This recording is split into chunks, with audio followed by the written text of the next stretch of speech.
Алмазбек Шашевич президент шайлаудың өткізілуінің барлығы құтты болсын. Рахмат. Президент болып сайлағанымыз біздің Қазақстан мен Қырғызстанның арасында, Қазақ пен Қырғыздың арасында көп ғасырлардан келе жатқан достық қарым-қатынас бар.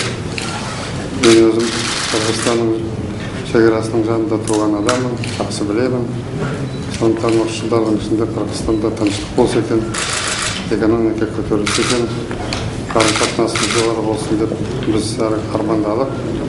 Сол арманымыз орындалуы санаймыз. Қолымыздан келгенше Қырғызстанды да, сізді де президент ретінде қолдаймыз. Екіаралық қатынаста да, көпаралық қатынастарда да сондықтан табысты болыңыз. Рахмат, Нұрсұлтан Абиш. Өзіңіз айтып қалдыңыз, шекараның жанында төрілгенде. Илгери шекара жоқ болчу да.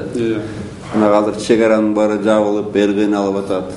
Қолдан келсе ошо шекара маселесин чечип койсок, кенен кесип Кыргыз казактар бир турганда кенен кесип ары берип турса 4-5 күн калыптыр, ошолорду ачып койсок бекеттерди. Албетте рахмат сиздерге, тынччылык болсун. Ар бир мамлекетте тынччылык болсун. Менимче эң негизги байлык бул тынччылык, ынтымак. Биз муну кыргыздар жакшы түшүнүп атабыз.